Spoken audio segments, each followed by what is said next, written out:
네, 선생님 잘 쉬셨습니까? 첫 번째 시간에는 여러분 전반적으로 오리엔테이션 드렸고요. 이제 본격적으로 내용 공부에 들어갈 텐데 첫 번째 우리가 교육과정 파트를 공략해야 합니다. 교육과정 파트 왜 중요할까요? 여러분 왜 중요합니까? 그렇죠. 시험에 나오니까 중요하죠. 그죠? 여기는 꼭 나옵니다. 몇 점짜리? 4점짜리 문제로 꼭 나오기 때문에 매우 중요합니다. 한 해도 쉬지 않았어요. 잠재적 교육과정 나왔고요. 그 다음 백워드 나왔고요. 그 다음 경험 중심 교육과정 나왔고요. 그 다음에 우리가 내용주직, 원리 또 나왔고 수급모형 나왔고 이번에 잠재적 교육과정 또 한 번 공략됐습니다. 이게 꼭 나오는 파트입니다. 왜 그러냐면 교육과정이라고 얘기하는 것은 한마디로 교육의 설계도입니다. 사실 놓고 보면 우리 논술의 모든 포인트가 이 교육과정에 다 수렴이 돼요. 우리가 2015 개정교육과정에 대해서 제가 한 번쯤 여러분께 특강하는 시간이 있을 거지만 그 주안점을 보면은 어떤 거예요, 여러분 보면? 교육과정을 재구성해서 학생 중심의 수업을 하고 성장의 과정을 평가를 해가지고 그를 지원하는 교육행정체제, 교사는 전문성을 키워야 된다. 학교 내부에서는 전문적 학습 공동체고요. 그러한 공동체가 밖으로 나가면 수업 연구의 형태로 딱 떨어집니다. 그리고 학교가는 클러스터 또는 혁신 교육직으로 뭉쳐야 됩니다. 우리의 어떠한 청사진이 다 어디서 나옵니까? 이 교육과정 파트에서 다 나옵니다. 여러분 보면은 우리가 교육학 논술 박사 있습니까? 이렇게 보면 없습니다. 다 교육학 박사들이잖아요. 이렇게 공부를 좀 했다 싶으면. 그럼 교육학 박사는 다 뭐가 있어요? 여러분 보면은 자기 전공 분야가 있잖아요. 그죠? 어떤 사람은 교육 철학을 했고 어떤 사람은 교육 사회학을 했고 저 같은 경우는 C&I 전공자예요. 커리큘럼 앤 인스트럭션. 교육과정과 수업 전공자입니다. 그래서 전반적으로 다 아전 인수격이겠지. 세상을 바라보는 시야, 눈 자체가 제가 공부했었던 학문 분야를 중심으로 바라보겠죠. 근데 이 교육과정 파트를 놓고 보면 정말 교육의 모든 문제들이 모이는 뭐다? 집합소다 라고 우리가 볼 수 있는 파트고 임용에서 꼭 4점이 나오고요. 그리고 교육과정을 지배하면 임용을 지배한다는 말이 딱 떨어집니다. 그래서 우리가 이 교육과정 파트를 언제? 오늘과 내일 다 마스터를 하는 거야. 전반적으로 핵심 개념을. 그러면 제가 내일 특강을 하면서 여러분 완벽한 글쓰기 형식 5점 그거 공략하는 법 알려드릴 겁니다. 그럼 거기 5점에 또 여기 몇 점 갖다 붙입니까? 4점 갖다 붙입니다. 이제 9점 우리가 완벽하게 내일까지 마스터를 하는 거야. 목적을. 알겠어요? 그리고 1, 2월 과정 다 지나면 교육학 8개 파트 아까 무슨 파트였죠? 머릿속에서 다 보면 교수 평행 심생사기 8개 파트가 다 끝장이 납니다. 1, 2월 과정만 끝나도 작년에 그 전해에 교육학 꽈락 맞아갖고 온 학생이 있었어요. 근데 이 학생이 딱 한 달만 나한테 듣고 튀어나갔어. 왜 튀어나갔냐면 어차피 자기는 전공이 강세이기 때문에 희소교과예요. 희소교과인데 기계금속 뭐 이쪽이야. 전공이 강세이기 때문에 이거 꽈락만 안 맞으면 붙을 자신 있대. 그럼 나 한 달 동안 내가 가르치는 대로 딱 따라와라. 따라왔어. 그래갖고 제가 모의고사를 쳐봤어. 16에서 17점을 마크하더라고. 시키는 대로 하니까. 그러니까 그 다음에 교수님 저는 이제 전공 더 하고 할래요. 그냥 수업을 딱 하루를 빼먹었어. 내가 왜 나 다 따라온다고 하면서 하루 왜 빼먹었어? 그러니까 그때 뭐였어요? 월드컵 그 러시아인가 가가지고서는 독일전 저거 보고 왔어요. 그래갖고 후회가 없대요. 우리나라가 이겨가지고 그랬는데 1차 지난번 잘 봤다. 2차 때 요번에는 지역이 달라고 안 나타났는데 1차 매우 잘 봤다고 교육학 논술을 잘 봤다고 저 학원에 전화도 오고 저한테도 연락도 오고 그런 학생이 있어. 바른 사나이라고 별명 이렇게 했는데 아주 할 수 있어. 감만 잘 잡으면 점수가 잘 나오는 거야. 여긴 꼭 나오는 파트입니다. 그러면 교육과정 파트에서의 학습 내용이 어떻게 흘러가는지 그걸 한번 리뷰해 보면은요. 맨 처음에 기초 파트가 나와요. 전반적으로 이해하기 위해서. 어원적인 개념도 있고 어떻게 발달해 왔는지에 대한 기초 파트 제가 강의할 거예요. 그리고 교육과정의 유형, 교육과정의 설계 모형. 우리가 보면 시험 문제는 여기서 다 나와. 사실 보면. 아이고. 유형과 요 설계 모형. 이 파트 2개에서 번갈아 가면서 거의 다 출제가 된다라고 보면 돼요. 아시겠어요? 그리고 교육과정 계획에서도 우리가 교육 경험의 선정 원리라든가 내용 조직의 원리가 출제가 됐잖아. 근데 사실 그것은 어디서 받아줘요? 설계 모형의 타일러 모형에서 받아줘요. 그러니까 이 2가지 파트만 정확하게 공략을 할 수 있으면 어때요? 상당히 교육과정은 거의 중심을 다 잡는다라고 봐. 근데 이 유형을 공략할 때 유형이 정확히 7가지로 떨어지고요. 그리고 교육과정 설계 모형도 7가지로 떨어져요. 그 7가지를 정확하게 공략을 하면 되는데 7가지 설계 모형 자체가 제가 나중에 여러분 뭐 먼저 내용을 다 공부를 하고 암기법을 알려줄 텐데 타타월스 아빠 백이라고 타타 전쟁 나서 다 탔어. 아빠 백까지 탔어. 이렇게 딱 외우면 돼. 7가지 모형을. 아시겠어요? 근데 그 중에서 나는데 올해 같은 경우는 재개념주의 모형이 날 확률이 상당히 높아. 이렇게 추세대로 보면. 아시겠어요? 그리고 이 계획 파트에서 났기 때문에 여기서 유형 아니면 여기서 제가 원픽으로 꼽자면 유형 파트는 메타 분석을 해봤을 때 이번에는 뭐예요? 영교육과정 날 확률이 매우 높아요. 그리고 이 설계 모형에서는 재개념인데 우리 재개념에서 우리가 공략하고 다루는 게 아이즈너의 모형과 파이나의 모형이에요. 근데 그 중에서 제가 보면 올해는 아이즈너의 그 질적 평가 모형이라든가 이런 것들이 날 확률이 매우 높지. 제가 그 파트에 힘줘서 가르칠 테니까 잘 따라오시면 돼요. 아시겠죠? 지금 전반적으로 이제 하는 거니까.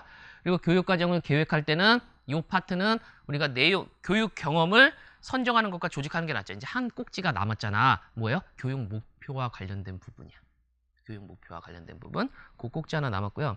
그리고 교육과정 통합, 이 통합교육과정이 중요한데 교육과정의 유형을 리뷰해 보면 교육과정 통합을 얘기하지 않은 교육과정은 사실 없어. 보면은. 그래서 그것을 그러니까 나중에 제가 교육과정 유형을 저한테 듣거나 어디서 딱 들었어. 제대로 공부하고 변별나는 게 요것과 연관을 시켰는지 못 시켰는지. 그거야.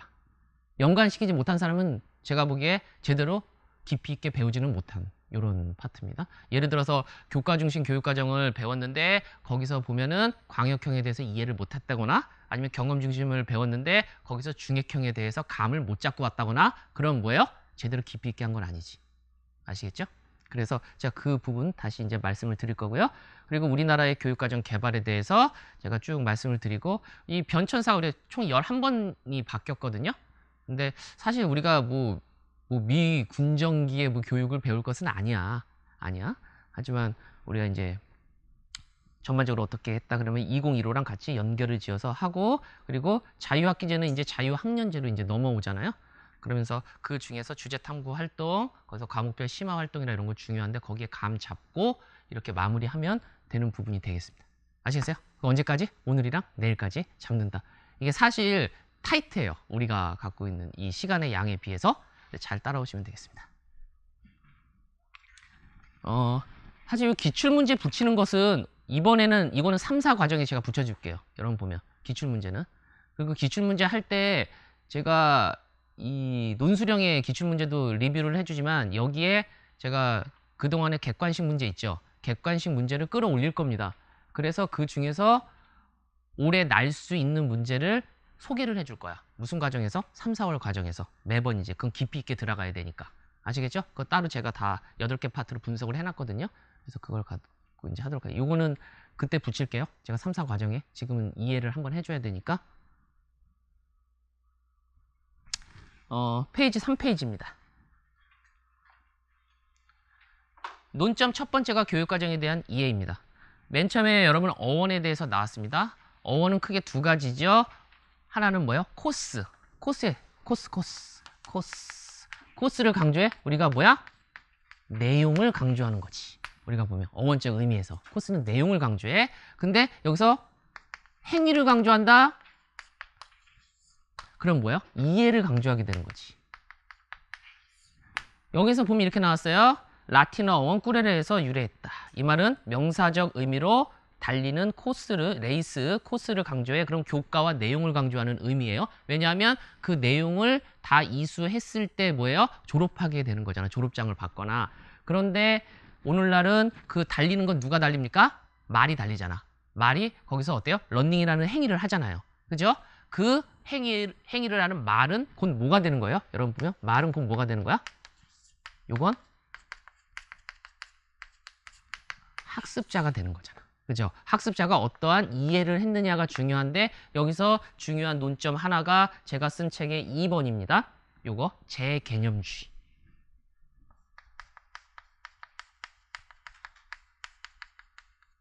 이 의미를 쓸 수 있어야 돼. 이 의미를 쓸 수 있어야 돼. 이 파트 배웠으면 재개념주의의 의미를 쓸 수 있어야 되는데 이 재개념주의에 대해서 구체적으로 언급한 학자가 누구야? 그게 파이나가 얘기를 했는데 3가지를 그러니까 제 수업을 딱 들으면 아시겠지만 뜬구름 잡는 얘기하면 안 돼. 재개념주의의 의미를 얘기해 말로 딱 그것을 이제 정리를 해서 말을 할 수 있어야 돼. 그래야 논술에 쓸 수 있거든요. 그냥 전반적으로 이렇게 뭐 두리뭉실 이렇게 얘기하면 파이나가 얘기한 제 개념주의 우리 세 가지를 이해해야 됩니다. 하나가 제가 말씀드린 거야. 교육 내용보다는 이해를 강조한다. 아시겠어요? 내용보다는 이해를 강조한다. 그래서 가르치는 방식이나 학교에서는 무엇을 다루어야 된다? 키워드 들어갑니다. 뭐예요?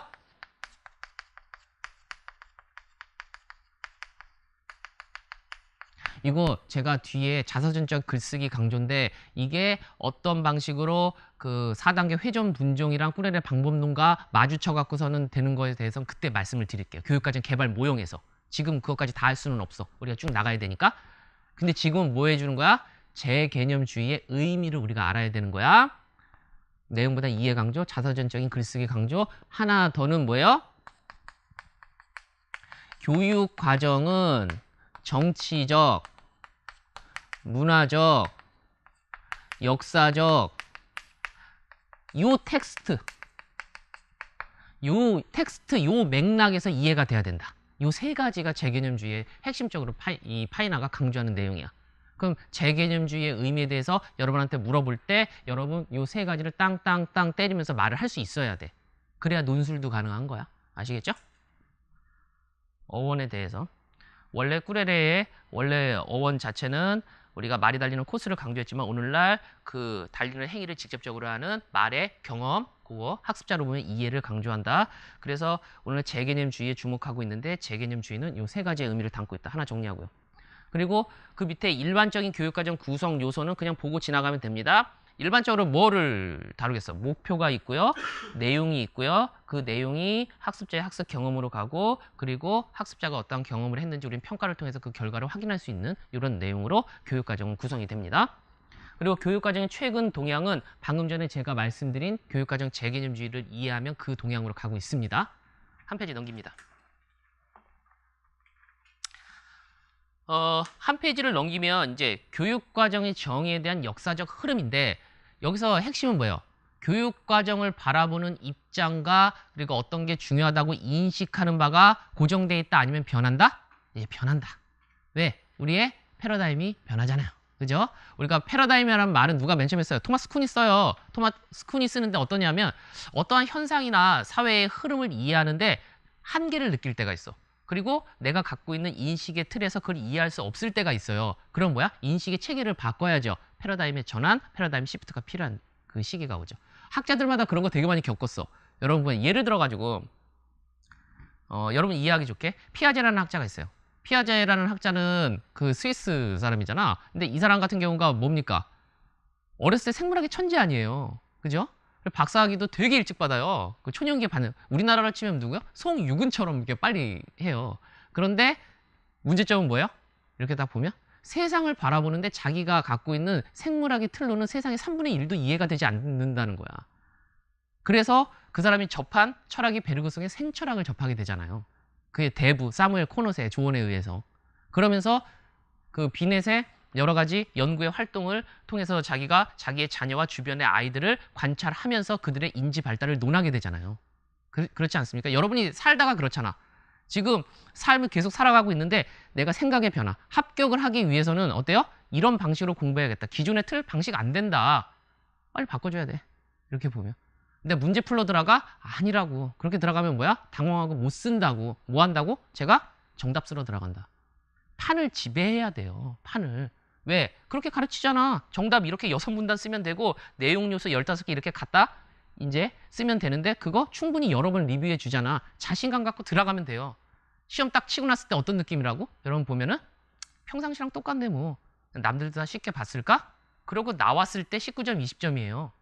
그냥 내가 뭐 썼는지도 모르고 당황하고 뭐 다 떨어집니다. 여러분 보면. 아시겠죠? 판을 지배해야 된다. 여러분 패러다임 바꾸세요. 첫 번째 나옵니다. 교육과정을 교과목이나 교과목에 담긴 내용으로 본다. 내용을 중심적으로 보는 거죠. 이것은 그 밑에 보면 예시가 뭐야? 서양의 7자유과. 또 동양의 사서, 육경. 근데 이 서양의 7자유과 같은 경우는 여러분 언제 이게 서양 교육사를 공부하면 제가 그 파트 하고 왔으면 되는데 같이 연결이 되니까 어디서 나옵니까? 중세에 나오잖아요. 중세. 스콜라 철학이 자리 잡으면서 이제 교회 성직자를 길러내야 되는데 거기에 무엇을 가르칠까? 수도원 학교에서 교육과정을 고민하게 돼요. 고민하게 되는데 정원과정과 외원과정이 있죠. 이렇게 보면 수도사를 기르는 과정이 있고 또 라틴어를 가르쳐갖고 성서를 가르쳐야 되는데 뭐 라틴어만 가르칠 수 없고 어떤 교육 과정을 만들어야 돼. 그러다 보니까 사막 사회라는 게 나와요. 그죠? 거기서 보면 문법, 수사, 변중, 산수, 기하, 천문, 음악이라는 것을 교과목으로 가르쳐. 그게 그대로 계속 발전을 거듭해가지고서는 오늘날의 교과목으로 발전하는 거죠. 우리가 그 원시 유교가 전해지는 게 지리적인 요건으로 말미암아가지고 우리가 고구려부터 이제 이 전례가 되지 않습니까? 그러면 그때 보면 어떠한 책들을 배웠어. 근데 우리가 고민을 하는 게 아니잖아. 그때 보면 주어지는 교육 내용을 배우게 되는 거잖아. 그죠? 우리가 보면은 시경, 서경, 역경, 예기, 춘추, 사기, 한서, 후한서 이런 걸 배우게 된다고요. 그런 것들이 다 뭐야? 여기서 강조하는 교과목에 담긴 내용, 인류의 공적 전통을 배우게 되는 거야. 그걸 강조하는 거죠. 근데 사실 이 계속 누적되니까 내용들이 많잖아요. 그죠? 그리고 현실과 괴리되는 측면도 있고 그 밑에 문제점을 봅니다. 이렇게 문제점을 이해하게 되면은 나중에 교육과정의 유형을 이해하는 데 도움이 되죠. 이렇게 내용을 강조하게 되면은 학교에서 학생들이 경험하는 계획되거나 계획되지 않은 활동들에 대해서는 어때요? 적절히 설명하지 못한다. 주어진 교육 내용만 이제 강조하게 되니까. 학교에 아이를 보냈는데 스터디하라고 보냈지 스모킹하라고 보내진 않았잖아. 근데 스모킹을 왜 하게 됐을까? 그걸 어떻게 이해합니까? 이 관점에서는 이해할 수가 없겠지. 그죠? 두 번째, 교육과정을 계획된 활동으로 본다? 그럼 계획은 어떻게 해야 돼? 체계적으로 잘 개발해야겠죠. 그래서 여기선 개발을 강조하는 흐름으로 갑니다. 여기서 보면 두 번째, 의도적으로 계획하는 모든 활동이 교육과정이다 라고 강조를 하죠. 문제점은 뭐가 되겠어요? 교육과정의 강조점을 내재적 발달보다는 외형, 즉 만드는 데 가치를 두기 때문에 실효성이 좀 떨어지고요. 학습 과정이나 개인에게 어떠한 영향을 미칠지 이것에 대해서는 구체적으로 우리가 알아내기가 힘들다. 그리고 그 밑에 세 번째, 그래서 또 강조하게 되는 게 패러다임이 바뀌었어요. 학생이 겪는 실제 경험을 강조하게 된다. 교육과정은 일련의 활동의 묶음으로 보는 견해는 듀이 동그라미 칩니다. 진보주의. 나중에 이제 나오는데 중요한 논점, 반성적 사고, 교수학습에서도 이거 강조하는 부분입니다. 동그라미 쳐놓고요. 한 개인의 경험에 대한 반성적 성찰을 강조하게 됩니다. 그러다 보니까 교사의 역할이 우리가 일반적으로 얘기하는 퍼실테이터, 촉매자, 촉진자의 역할을 강조하게 되고요. 그리고 교육과정이랑 교사와 학생 간의 대화에서 야기되는 의미와 방향성을 이제 강조하게 되죠. 그러면 여러분 어때? 학습자의 의미와 경험만을 중시해요. 흥미에 입각해서 교육과정을 만들어. 그럼 뭐예요? 방향성이 조금 어디로 갈지 우리가 갈피를 잡을 수가 없고 기초학력이 높아질까 떨어질까? 좀 떨어져요. 시간이 오래 걸리고. 근데 사실 이런 취지는 맞죠. 맞는데 이 당시에 이데올로기적 갈등이 있었기 때문에 스푸트니크 사건이 있잖아요. 우리가 구소련이 먼저 인공위성을 쏘아 올린단 말이야. 그러니까 어때요? 자유민주주의 진영에서 위기감을 느끼게 되고 우리의 교육과정은 무엇을 강조하게 됩니까? 수학과 과학을 강조하고 나머지의 교과목들은 다 교육화 시켜버리게 되는. 그죠? 케네디가 막 우주센터 만들고 막 그럴 때예요. 이때가. 그죠? 그런 식으로 이제 흘러갑니다. 그러다가 이제 5페이지로 넘어와서 교육과정을 수행해야 할 일련의 과업으로 본다. 과업으로 봐. 이거 오늘날에 이런 시각들이 있죠. 어떤 거야? 미래의 생활 어떤 직업 세계에서 자기가 해야 될 여러 가지 과업으로 보는 거야. NCS가 그렇잖아. 역량 중심의 역량 기반의 교육과정이 이런 것을 강조하게 되는 것이죠. 근데 여러분 제가 NCS 사업을 추구하는 그 사업단에 관련된 분을 아는데 문제가 지금 보면 NCS 기반을 막 개발을 해요. 그런데 어떤 걸 만들 수가 없어? 우리가 보면 교사들도 그렇지 않아요? 좋은 상담자도 그렇지 않아요? 이건 암묵적인 지식이잖아요. 그죠? 그러니까 여러 임상의 결과 속에서 상대방과의 레포를 형성하고 그들과의 공감을 이끌어내고 또 우리가 어떠한 그 미적인 감각 같은 경우도 그냥 우리가 배워서 하는 게 아니잖아요. 어떤 사람은 어떤 스타일이라든 유행의 흐름이라든가 이것은 통찰, 인사이트를 통해서 어느 순간인가 딱 떨어진단 말이야. 그걸 어떻게 가르칩니까? 그죠? 다 구체적으로 명세화하기가 힘들다라는 거죠. 이 교육과정 자체가. 그리고 그 밑에 다섯 번째는 교육과정을 의도한 학습 결과로 봅니다. 그러면 의도한 학습 결과로 봐요. 그럼 뭘 강조하겠어? 의도한 게 나와야 되잖아. 교육의 책무성을 강조하는 흐름으로 이제 나오게 됩니다. 의도된 2번에 그러니까 교육과정을 의도한 학습 결과를 보는 견해 그 밑에 2번에 보면 의도된 학습 결과는 목적을 세분화하는 편리한 방법이다 라고 이제 얘기하는 거죠. 가르치고자 하는 것을 세분화 해가지고 그 세분화 해놓은 표가 뭐야? 그 수행 평가표라고 얘기하는 루브릭스가 되는 건데 나중에 제가 또 이제 강조하도록 하겠습니다. 그리고 그대로 수업을 하겠다라는 거잖아. 그래서 그것을 확인을 합니다. 목표를 정해놓고 그리고 거기에서 평가 목록을 세분화시키고 거기에 대해서 수업을 해. 이게 뭐야? 이게 백워드의 핵심적인 내용이잖아. 그죠? 그래서 그런 과정에서 이제 보는 거고요.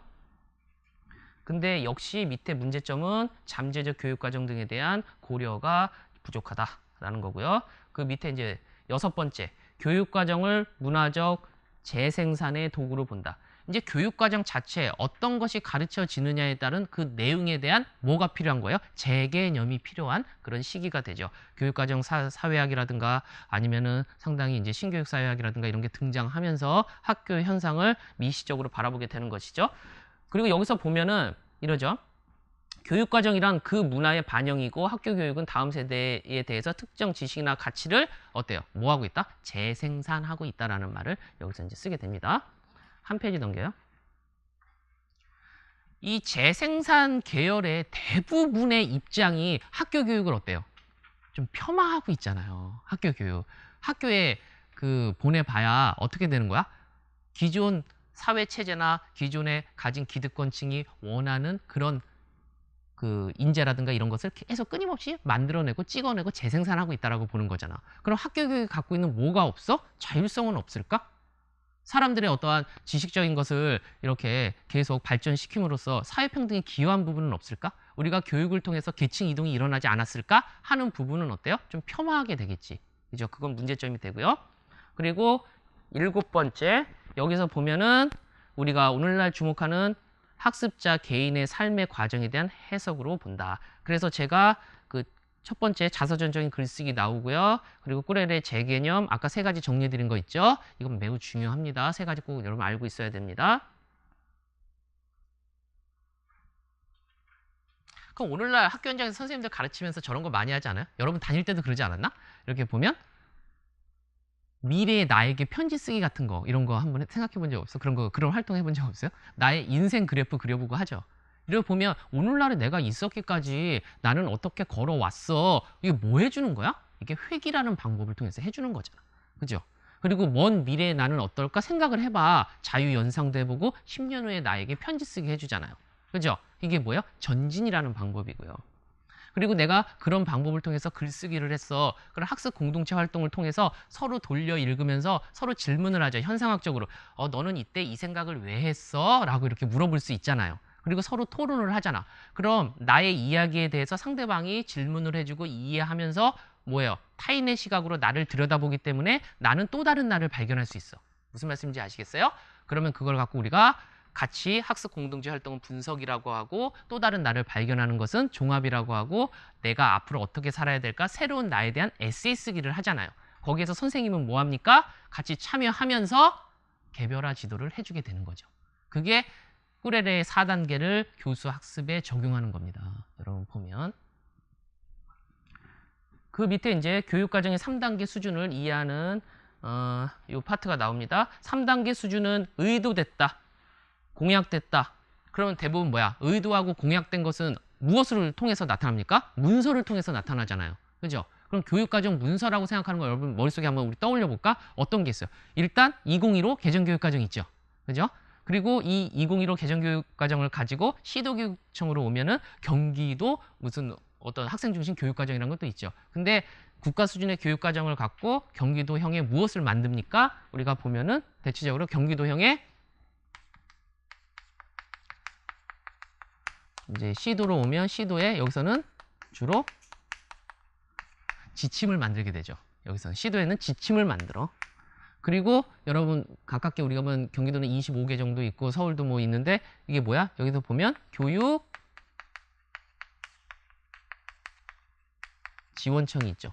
그럼 국가 수준에서 여기서 교육과정을 만들고 그리고 지침을 만들어 교육지원청 단위로 와. 그럼 여기서 뭘 만들어요? 자료라는 걸 만들죠. 대체적으로 장학자료를 만들어요. 근데 사실 보면 국가 수준에서 교육과정을 딱 만드는데 우리나라는 그 사실 이렇게 되게 넓은 나라 아니잖아요, 이게 국토의 크기가. 근데 미국 같은 경우는 각 주별로 어떤 교육 여건이라든가 사람들의 경제적 수준이라든가 교육에 대한 관심도라든가 이런 게 큰 차이가 나요. 그걸 분석을 해보면. 그래서 국가 수준에서 교육과정을 좌지우지할 수가 없어. 근데 우리나라 같은 경우는 그동안 이제 교육과정의 질 관리라든가 국정교과서를 갖고 이제 똑같이 가르치고 했었지만 우리도 어때요? 중앙 집권적인 교육과정 개발 정책에서 벗어나서 지방 분권적인 개발 정책을 나타내야 된다 해서 오늘날 강조하고 있는 게 뭡니까? 여러분 보면 학교 중심 교육과정 개발이죠. 그 문제의 키포인트죠. 올해 분명히 날 수 있는 중요한 포인트가 되는 겁니다. 아시겠어요? 그러니까 여러 가지 이론들이 있으면 그 이론에서 딱 보면 오늘날 어떠한 맥락과 함께 숨을 쉬느냐에 따라서 그게 문제로 출제될 확률이 매우 높은 거야. 아시겠죠? 그래서 우리가 보면 지금 의도된 교육과정 파트고요. 그리고 이렇게 자료를 만들어서 학교 교육과정을 만들죠.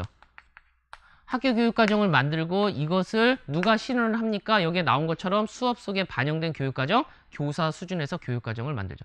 여러분 교사 수준에서 교육과정을 만드는 핫 이슈가 뭐예요? 교육과정 재구성이죠. 국가에서는 성취 기준을 중심으로 2015 개적 교육과정을 만들었습니다. 근데 교사들이 그 성취 수준을 가지고 내가 만나는 학습자의 어때요? 여러 가지 성취 기준을 만들고 국가에서 성취 기준을 만들고 내가 만나는 학습자의 수준을 고려해서 그 만들어진 성취 기준을 변형시켜야 되잖아요. 그게 뭐야? 교육과정 재구성이죠. 그래서 교육과정 재구성의 그 의미에 대해서 묻는 것은 2차 신에서 여러분 심층 면접에서도 등장해요. 그러면 여러분이 답변을 해줄 때 교육과정 재구성에 대해서 풀어서 답변을 잘 해줘야 된단 말이에요. 그랬을 때 여러분이 어떻게 답변을 할 것인가 이것도 매우 중요하지. 이렇게 보면. 그래서 교육과정 재구성 같은 경우는 제가 뒷부분에 한번 이건 아마 특강을 아마 하게 될 거예요. 이렇게 보면은 여러 가지 형태가 이제 등장하니까.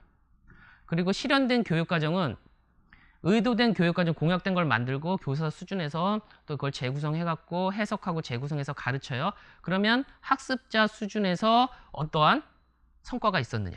그래서 여기서 보면 실현된 교육과정. 그래서 비교적 밑에 여러분 그 표로 정리가 되어 있습니다.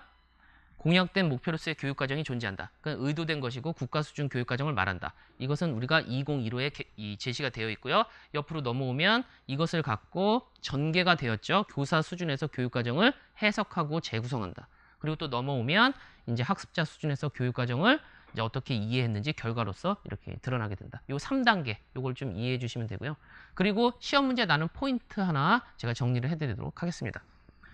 그 밑에 국가 수준의 교육과정인데 이 포인트는 뭐예요? 아까 얘기한 것처럼 교육과정 결정 체제적인 부분이죠. 그러면 국가에서 중앙 집권적으로 이 결정하는 것과 지방에서 지방 분권적으로 지방 분권의 가장 그 완성된 형태는 학교에서 하는 학교 중심이 되는 거예요. 그래서 장단점을 알아둬야 돼. 여러분이 보면.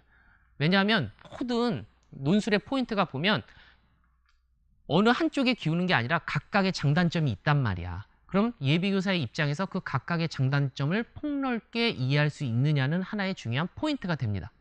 우리가 교육학 논술 내용 요소를 묻는 걸 보면 개념에 대해서 묻고 요즘에 명칭에 대해서 많이 묻죠. 그리고 장단점, 그리고 특징, 이유, 진단, 근거 이런 걸 묻게 되잖아. 여기서는 포인트가 하나 걸리는 거야. 그럼 우리가 어떻게 이제 이해를 해야 되겠어? 여기서 보면 그리고 장점과 단점 주목합니다, 여러분. 주목해. 장점과 단점을 얘기할 때 맥시멈 몇 개까지 물어봐 우리가 2개 이상 넘기지 않아 우리가 보면. 근데 보면 이 파트에서 잘하고 못하고 변별은 어떻게 나는지 아세요? 공부 못하는 사람은 장점 2가지면은 이 2가지를 명확히 구분되는 장점 2가지를 갖고 있어야 되는데 거의 비슷하거나 똑같은 것을 해. 예를 들어서 교사학습 파트에서 보면은 학습자의 자기주도적 활동을 강조해. 그리고 또 하나는 어떤 사회성을 함양시켜. 그러면은 구분이 되는데 하나는 뭐야? 학습자 중심 활동과 자기주도적 활동을 2가지를 나눠서 비슷한 내용이 2가지인 것처럼 변별을 못 시키는 학습자들이 있어. 무슨 말씀인지 아시겠어요? 그거 점수 못 받아요. 똑같은 얘기를 풀어갖고 2가지로 쪼갠 거잖아. 이거 변별 구분을 해줘야 돼. 이게 되게 중요한 포인트입니다. 그래서 국가 수준의 교육과정은 플러스는 빼버리고 정치사회, 문화, 통합과 국가의 시대 사회적 욕구를 충족시키며 전문 인력, 막대한 비용, 장기간의 투자로 만들어진다. 이거 어디서 만들어요? 교육과정 평가원에서 만들잖아. 원래 교육부에서 만들어야 되는데 그걸 위탁해갖고 이제 이렇게 만드는 거잖아요. 저는 2009 개정교육과정 총론 작업 파트 하는데 전문가 활동으로 참여해봤는데 나중에 여러분 수기 모형을 설명하면서 저의 경험이 상당히 그 도움이 되는 것 같아. 각계각층의 전문가들이 모였는데 진짜 하나의 그 교육과정을 이해하는데 그렇게 시각차가 깊은지 몰랐어요. 거기서 보면은 우리가 수기 모형에서 여러분 뭐를 해요? 거기서 보면 맨 처음에 토대다지기라는 걸 하잖아요. 각자의 의견은 충분히 좁혀지지가 않아. 결론이 어떻게 났는지 아세요? 우리가 보면 페이퍼를 하자. 우리 페이퍼를 해. 모여서 얘기해야 답 안 나니까 각자 질문지 문항을 구성해갖고 델파이 방법으로 하자. 서로 그게 낫겠다라는 결론하고 헤어졌다니까. 그게 회의의 첫 번째 만난 회의의 결과였다니까요. 서로 의견이 좁혀지지가 않아. 이렇게 보면. 그래서 여기서 이제 딱 보면은 장점 2가지, 단점 2가지인데 요거를 표로 정리해놨어. 한 페이지 넘깁니다.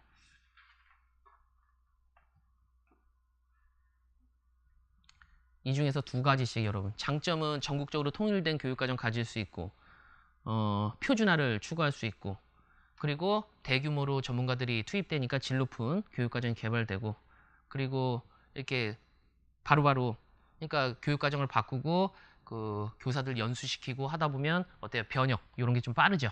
근데 단점은 뭐예요? 획일화돼 버리는 거지.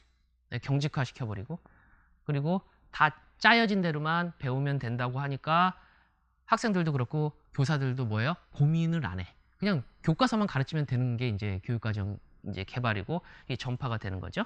그리고 즉각적인 수정이 어렵고 교사의 전문성과 자율성을 침해한다. 이 별표. 이게 중요한 논점입니다. 그래서 이것을 가지고 시험 문제로 이렇게 나올 수 있는 게 그 옆으로 9페이지 위에 박스 처리한 부분과 연결 지을 수 있어야 됩니다. 거기서 보면 뭐예요? 교사 배제형 교육과정과 교육과정 사소화로 인한 문제점이라는 게 등장을 합니다. 교사 배제형 교육과정이라는 게 뭐예요? 교사들의 교육과정 이행 능력 또는 개발 능력을 불신해. 그래서 여러 가지 운영 자료, 세부적인 교과서 운영 매뉴얼을 다 만들어서 그대로만 가르치라고 하는 걸 갖고 우리가 교사 배제형 교육과정이라고 얘기합니다. 그러면 이렇게 교사 배제형 교육과정은 교사들이 어떤 마음을 갖게 돼요? 고민이 없잖아요. 주어지는 대로만 가르치면 되잖아요. 그러니까 교육과정을 사소화하는 생각을 갖게 되죠. 이해가 되세요? 그걸 같이 이해를 해야 돼. 교육과정을 사소화시키니까 교육과정 개발과 자기 교과에 대한 전문성이 높아질까 낮아질까? 낮아지게 되는 것이죠. 그죠? 그걸 갖고 우리는 뭐라 그래? 탈숙련화라고 얘기를 합니다. 아시겠어요?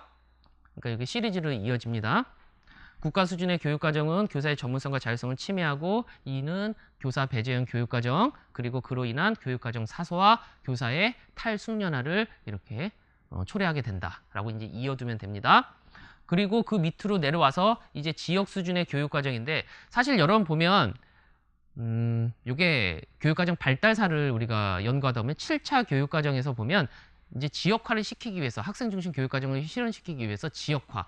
근데 사실 지금도 여러분 이 지역화는 계속 추진되고 있는 문제야. 왜? 내가 사는 고장과 거기에 한 교육 시설이라든가 문화적인 배경이라든가 이런 여건을 우리가 배우는 교육과정에 투입시키면 상당히 좋아요, 안 좋아요? 좋죠. 예를 들어서 저쪽 남양주 있는 데 가보면 다산 유적지라는 데가 있어요. 다산 정약용 선생님의 생가가 있고 그의 발자취가 공원처럼 이렇게 돼 있단 말이야. 그 옆에 학교야. 그럼 그 학교에서 교육과정을 구성하는데 중액교육과정을 했더라고. 그래갖고 교육부 자료를 딱 넘겨보니까 거기서 다산 프로젝트라는 것을 만들어요.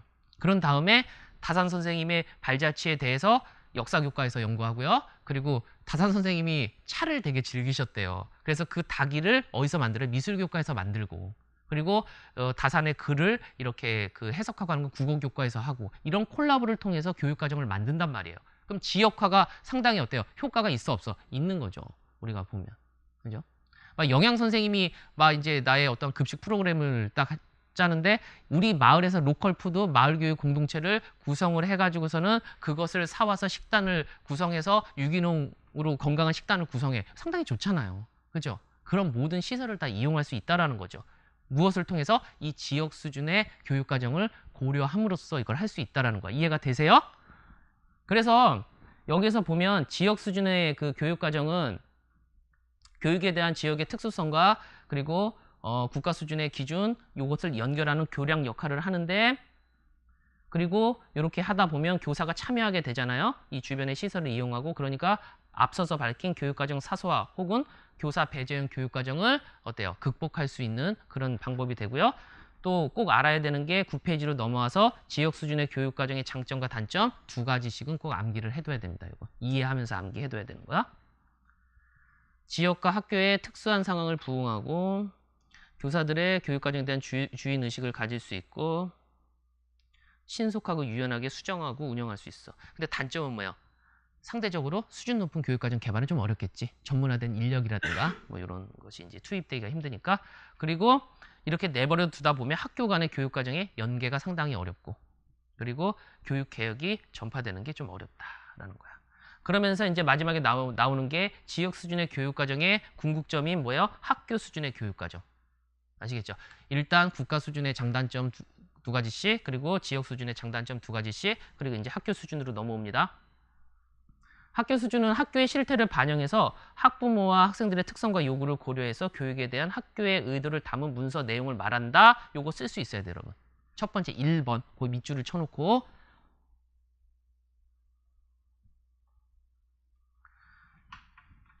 생각을 해보세요, 우리가. 이렇게 이제 우리가 생각할 때 이렇게 하면 돼. 국가 수준 교육과정에서 성취 기준처럼 여기서는 이 기준의 역할을 하는 거죠. 요걸 바탕으로 해.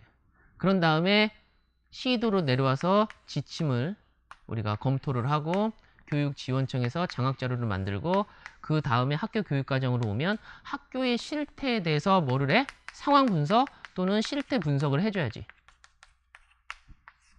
요 실태 분석을 해주는 학교에 위원회가 있어. 이게 뭐야? 그걸 갖고 우리는 교육과정위원회라고 얘기를 하겠지.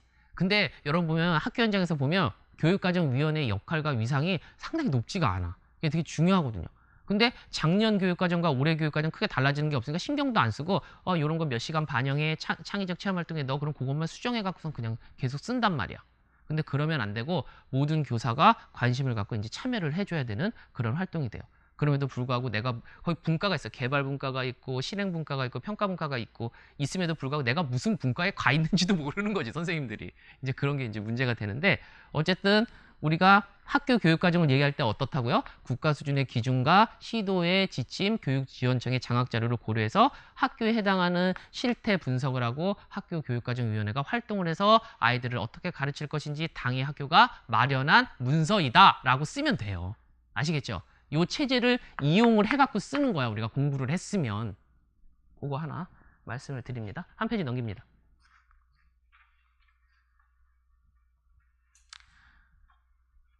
학교 교육과정과 관련해서 사용되는 용어로는 학교 수준의 교육과정, 단위학교 교육과정, 개별학교 교육과정, 학교 중심 교육과정이 있는데 오늘날 어떤 말을 가장 많이 쓴다고요? 학교 중심 교육과정. 그래서 SBCD라는 말, School Based 커리큘럼 디벨롭먼트 해서 SBCD. 그래서 나중에 교육과정 개발 모형은 아마 내일 배울 텐데 거기에서 SBCD 모형 하면은 스킬백의 모형을 가지고 우리가 얘기를 하도록 하겠습니다. 그리고 밑으로 쭉 내려와서 6번과 7번 중에서 보면은 6번을 먼저 봐요. 학교 수준 교육과정 개발은 그 밑줄을 쳐놓습니다. 교육의 효율성, 교육의 적합성, 효율성, 적합성, 교사의 자율성, 전문성, 교육의 다양성, 학습자 중심 교육의 실현 등을 위해서 필요하다. 이 필요성을 쓸 수 있어야 돼. 이 필요성을 쓸 수 있어야 되는데 이 중에서 우리가 이러한 특징 쓰는 거가 우리가 백워드 특징 이렇게 써. 그러면은 모든 게 뭐야? 맥시멈 3가지야. 맥시멈 3가지입니다. 그러니까 여러분이 이 3가지로 구분을 해서 쓸 수 있어야 돼. 교육의 효율성, 적합성, 그리고 교사의 자율성과 전문성. 근데 이거와 같은 경우는 나중에 여기서 보면 학교 수준 교육과정 개발의 필요성 그리고 나중에 SBCD 스킬백이 얘기한 것에 어떠한 필요성을 쓰고 상황 분석의 중요성을 써라. 중요한 논점이거든요. 그럴 때 활용할 수도 있어. 그러니까 이게 만능 소스라고 보면 돼. 무엇이요? 무엇에? 우리가 SBCD의 필요성 이렇게 이제 정리를 해두면 되겠습니다. 그래서 이 SBCD가 잘 되려면 학교가 어떠한 체제가 돼야 돼요? 자율성을 발휘해야 되잖아. 행정적으로 그 밑에 나오죠. 단위학교 자율경영체제 확립이 중요해. 요거 교육행정에서 여러분 뭐예요? 출제 포인트야. 이거는. 교육행정 파트에서. 제가 또 강조할 겁니다. 우리가 보면 MBO라는 방식이 있고 TQM이라는 방식이 있고 단위학교 자율경영체제라는 방식이 있는데 이게 어디서 나오는 거냐면 학교 경영기법에서 나오는 거거든요. 그래서 거기서 중요한 포인트가 되는 파트입니다. 그리고 그 밑에 보면 교육과정 이론의 발달사를 쭉 정리해 보면 되는데 사실 그 교육과정 이론의 이 발달사 파트는 뭐예요? 우리 교육과정 파트의 교양 영역이라고 보면 돼요. 우리가 어떻게 발달되어 왔다라는 뭐 이런 건데 먼저 11페이지에 보면은요. 지적 전통주의자들의 등장과 그들의 관점이라고 이제 나왔어요. 지적 전통주의자들. 그러니까 우리가 아까 제가 그 어떤 말씀을 드렸어요. 학교에서 무엇을 배워야 할까에 대한 그런 고민은 어때요? 그 패러다임은 계속 고정되어 있는 게 아니라 변해왔다라고 그랬잖아. 처음에 등장했을 때 이 지적 전통주의자들은 뭐예요? 인류의 공적 전통에 대해서 우리가 배워야 된다라고 이제 이야기를 한 거죠. 그런데 그 인류의 공적 전통이 너무나 많아. 그래갖고 어떻습니까? 이 지적 전통주의자들이 핀치에 몰립니다. 그러면 그 속에서 어때요? 그렇다면 우리에게 중요한 것은 뭐예요? 학문의 지식의 구조가 중요하다라고 거기에 메시아가 하나 나오지. 그게 브루노입니다. 이렇게 보면. 거기서 보면 낱낱이 과목들이 너무 쪼개지고 많으니까 이거 배워봐야 현실 생활과 계속 괴리가 있는데 이게 더 이상 한계 아니냐. 근데 교육과정을 구성할 땐 어때요? 주제 중심으로 통합을 해야 된다. 광역 중심으로 해야 된다. 라고 막 생각을 하죠. 그러면서 거기에서 브루너가 등장을 하면서 어떠한 학문 영역에 흐르는 원리와 그 구조 그리고 그 구조를 발견해 나가는 그 과정이 중요한 거다라고 방점을 딱 찍어주잖아요. 지식의 구조는 매우 중요해요. 그게 우리의 교육과정의 무엇과 같아요? 영속적 이해와 같고요. 영속적 이해를 교육과정으로 바꿔놓은 게 성취 기준입니다. 여러분 보면. 그래서 나중에 제가 학문중심 교육과정이 가지고 있는 지식의 구조의 특징 3가지 그리고 장점, 단점 요거는 출제 포인트예요. 그거 공부 잘 해놔야 돼. 아시겠죠? 오늘 형성평가 문제 여러분 나눠줄 때도 그 파트가 있나? 그러니까 내일 나눠주나? 하여튼 거기 파트가 있을 겁니다. 형성평가 이거 나눠줘도 꼭 하는 사람이 있고 또 안 하는 사람이 있어. 여기 보면 이제 다음 시간까지 이거 형성평가는 배웠으면 복습하는 의미에서 이렇게 한번 써보면 좋아. 꼭 해주시기 바라고. 그리고 이런 지적 전통주의자들의 이제 기본 관점들이 이렇게 쭉 나와. 근데 주어진 것만 계속 배우다 보니까 이게 실효성이 없어. 그러다 보니까 그 밑에 2번 11페이지 밑으로 내려옵니다. 스펜서라는 학자가 등장을 해요. 동그라미 칩니다.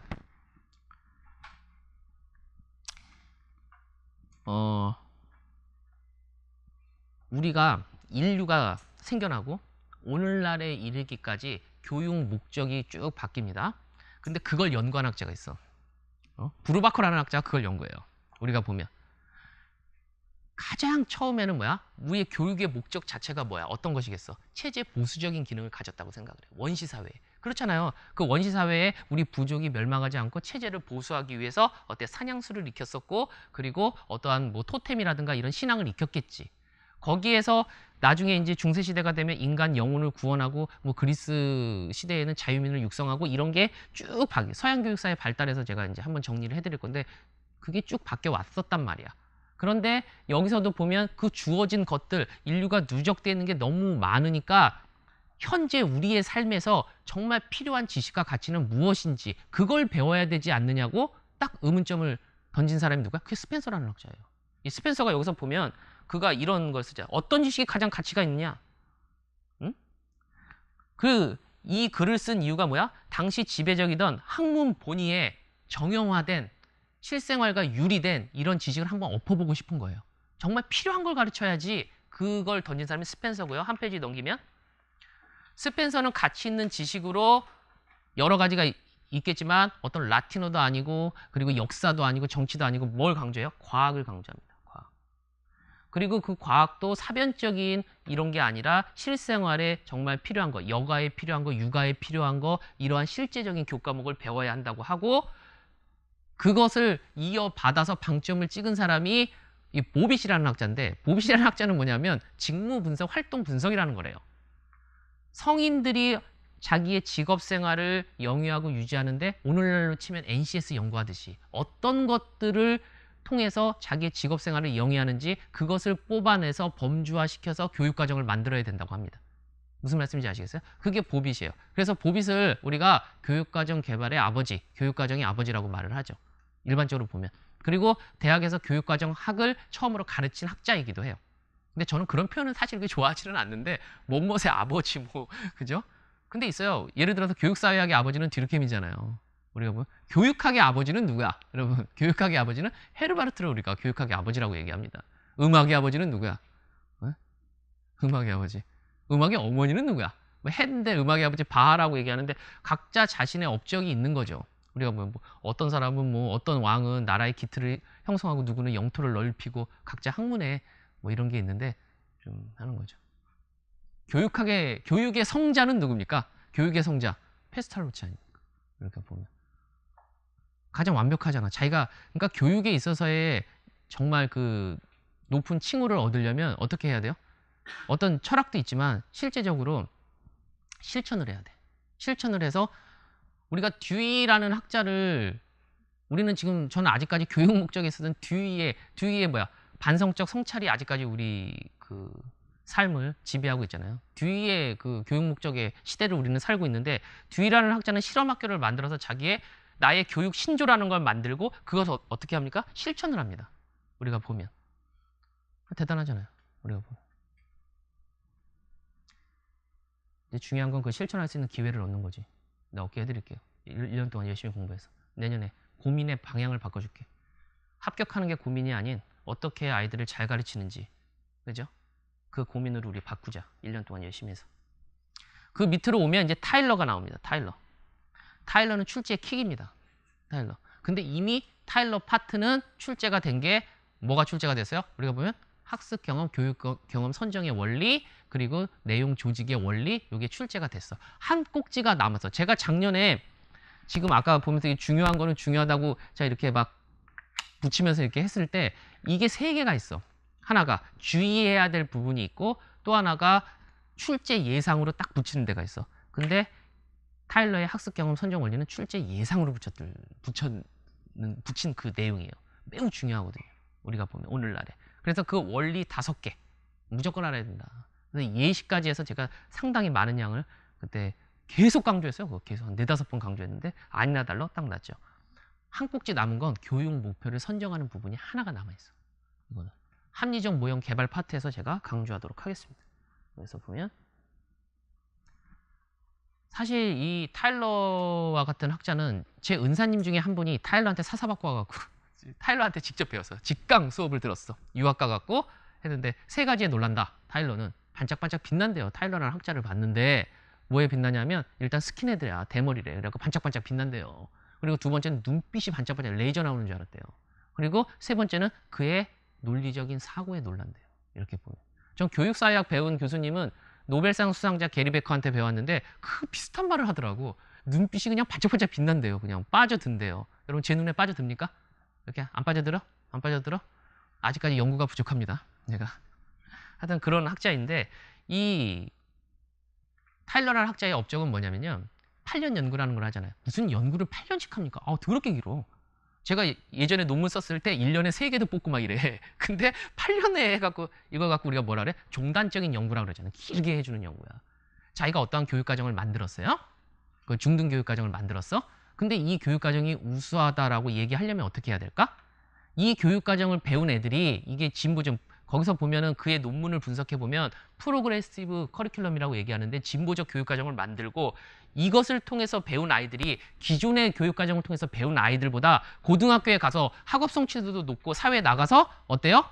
더 자기의 역량을 잘 발휘한다더라 하는 그 결과를 끄집어내야 될 거 아니에요. 그 기간이 몇 년이 걸렸다고요? 8년이 걸렸어. 그래서 8년 연구인 거예요. 아시겠어요? 그리고 이 사람이 평가의 전문가란 말이야. 이 사람 제자가 크론박이나 이런 사람이에요. 뒤에 보면은 문학 내적 합치도나 크론박이 나온단 말이야. 평가의 전문가예요. 그래갖고 타일러 학파가 구성이 돼요.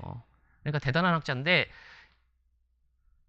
교육과정 개발의 또 아버지라고 볼 수 있는 이 타일러라는 학자. 그래서 그가 그 8년 연구를 통해서 논리를 4가지를 끄집어낸 게 그의 핵심적인 4가지 질문이고 그게 교육 목표를 어떻게 설정할 것이냐 그리고 그 밑에 학습 경험을 어떻게 선정하고 조직할 것이냐, 평가를 어떻게 할 것이냐, 이거에 대한 것을 이제 냈어요. 그리고 이 사람이 낸 책이 교육과정과 수업의 기본 원리라는 그 책인데, 사실 솔직히 얘기해갖고 저도 뭐 계속 공부를 했다고 하지만 사실 다 반성해야 돼. 우리나라 학자들이 그 원서를 얼마나 많이 볼까? 원서를 많이 보진 않아요. 그러니까 저도 국제학술지에 논문을 2개 올려봤는데 이게 내가 논문을 써놓고 영어로 바꾸는데 기간이 더 많이 걸려. 너 힘들어 죽겠어. 이렇게 보면. 근데 제가 처음부터 끝까지 본 그 원서 중에 하나가 이 타일러가 쓴 교육과정과 수업의 기본 원리입니다. 근데 보게 된 이유가 상당히 얇아. 이게 뭐야, 포기하기 전에 끝나는 책이야. 그래서 이제 했는데 요거 하나는 이번 시간에 우리가 중점적으로 배우고 그리고 잠깐 쉬도록 할 건데, 우리가 보면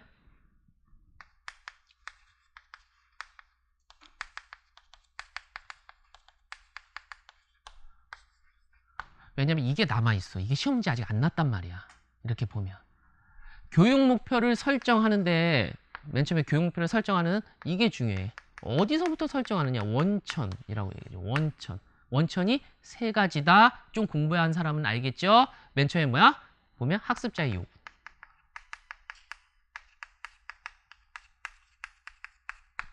학습자의 요구, 학습자의 흥미, 학습자의 요구. 그리고 2번째는 또 뭐예요? 이 현대사회가 뭘 요구하고 있냐? 현대사회의 요구. 그리고 또 하나는 뭐야? 교과 전문가의 요구. 요 3가지를 고려해야 된다라고. 여기서부터 나온다. 근데 나중에 이 사람을 공격할 때는 뭐야? 어떤 게 더 우선시되고에 대해서는 말을 또 안 하고 했기 때문에 좀 모호하다라는 표현을 쓰긴 하는데, 기존에는 어떻다고요? 우리가 지적 전통주의자들은 어떤 식으로 저걸 했었다고? 그냥 주어진 교과목을 가르치는 거야. 무슨 말씀인지 아시겠어요? 역사고 정치고 종교고 철학이고 그냥 가르친다고. 근데 그게 중요한 게 아니라 교육 목표를 설정할 때는, 목표가 중요하니까 이걸 설정할 때는 학습자가 무엇을 요구하는지, 이 사회, 현대사회가 무엇을 요구하는지, 그리고 교과 전문가는 비교적 그 분야에 오랜 기간 동안 전문성을 축적한 사람이기 때문에 그들의 요구를 적절히 고려해서 교육 목표를 뽑아야 된다는 거야. 이 논리예요. 아시겠어요? 근데 이렇게 뽑은 게, 잘 들어보세요. 또 쓰지 않을게. 잠정적이라는 거지. 여기서 끝나는 게 아니야. 이렇게 뽑은 잠정적인 교육 목표를 가지고 무엇을 우리는 해줘야 됩니까? 검증을 해줘야 된다는 거지. 검증을. 근데 이 검증을 무엇을 통해서 해줘요? 우리가 보면 교육 철학과 교육 심리학으로 해준다.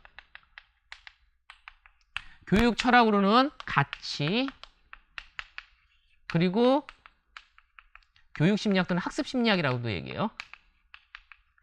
실현 가능성에 대해서, 적절한 방법인지 이게 가능한지에 대해서 이렇게 검증을 해줍니다. 그럼 잠정적인 교육 목표가 무엇으로 바뀝니까? 실제적인 교육 목표로 바뀝니다.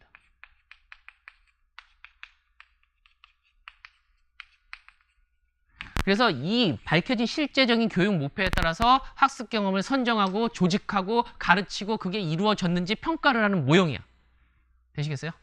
그게 타일러가 강조한 모형이 되는데, 이 뒷부분의 개발 모형에서 다시 한번 강조를 하겠지만, 일단 이 목표를 설정하는 이 시스템, 이 논리 자체는 아직까지 시험 문제 나오지 않았고 출제될 확률이 상당히 있어. 아시겠죠?